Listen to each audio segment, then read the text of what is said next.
Kian dikenal di panggung hiburan tanah air, putri keempat Parto Patrio, Amanda Chesa, semakin sering tampil di layar kaca.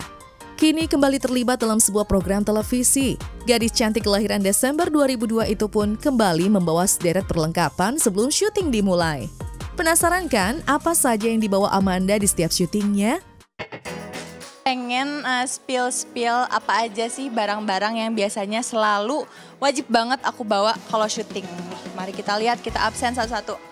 Yang pertama, ini sebenarnya nggak terkait sama syutingnya tapi parfum sih. Parfum aku bawa biasanya juga macem-macem karena sesuai mood aku, pengennya lagi wangi manis atau wangi floral gitu. Yang penting harus bawa parfum biar wangi.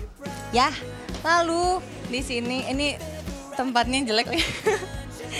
Ini aku bawa pokoknya cadangan wardrobe sih, kayak celana, terus baju kaosnya, dalemannya kayak gitu. Karena kan kita nggak tahu ketika pas nanti, oh kayaknya kurang deh bajunya warnanya gitu. Jadi yang penting kita punya cadangan macem-macem gitu dari rumah. Yang pertama aku bawa catokan.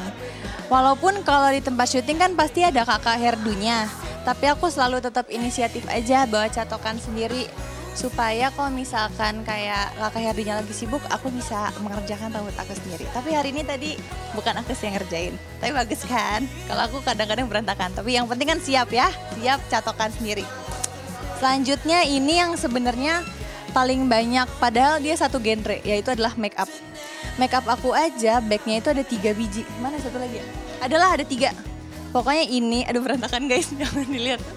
Malu gini aja. Nah, make up aku ini isinya pokoknya dari bedak, foundation, eyeshadow, bla bla bla, semuanya. Karena perempuan itu suka banyak pilihan. Walaupun kayak jujur make up aku yang dipakai itu aja.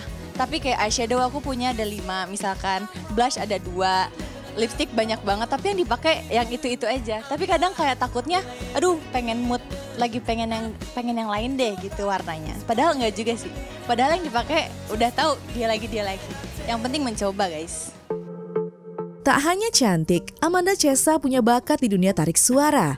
Kemampuan bernyanyinya dibarengi dengan keahliannya dalam bermain gitar. Karena dalam syuting kali ini Amanda akan tampil sambil bermain gitar, ia pun membawa alat musiknya sendiri. Berwarna pink dan merupakan gitar kesayangan. Yuk lihat seperti apa sih kemampuan olah vokal dan bermusik Amanda. Hari ini, nah ini spesial karena hari ini aku bawa gitar guys. Karena nanti ada aku performnya, jadi sudah disiapin dari rumah. Ini salah satu gitar kesayangan aku juga. Karena dia bukan elektrik juga, dia akustik tapi kayak elektrik gitu. Dan dia warna pink, jadi aku senang. Jangan salahkan fahamku kini tertuju.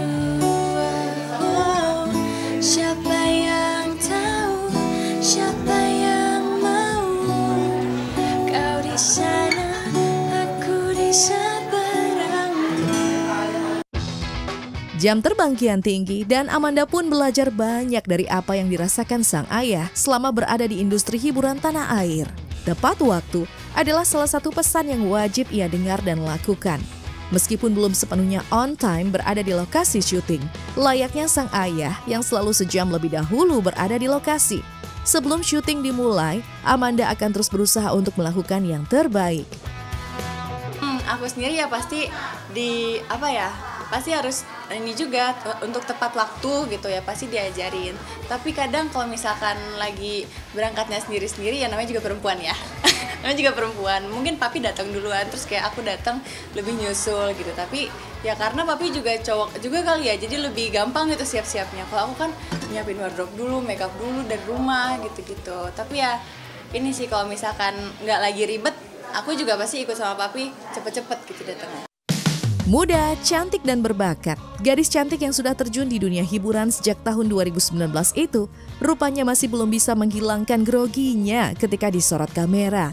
Ada rasa takut, gugup, atau bahkan ragu-ragu setiap kali berada di panggung. Kendati demikian, perasaan-perasaan itu tak lantas membuat semangatnya surut, melainkan motivasi untuk tampil semaksimal mungkin.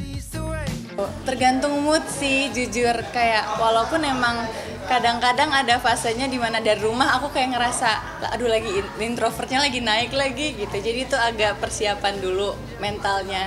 Tapi kalau misalkan kadang-kadang juga ada yang udah panas gitu dari rumah untuk ngobrol, untuk ceria gitu. Sebenarnya aku mut-mutan soalnya orangnya, nggak yang karena udah bertahun-tahun syuting jadi lancar banget, nggak. Jadi masih ada rasa nervousnya. Kalau aku sendiri sih biasanya aku dengerin aja podcast yang lucu. Aku dengerin podcast atau nggak aku kayak karaokean aja sendiri. Kalau misalkan di jalan di mobil tadi aku kayak gitu sih. Aku kayak dengerin podcast sama aku nyanyi-nyanyi sendiri gitu supaya udah up duluan moodnya.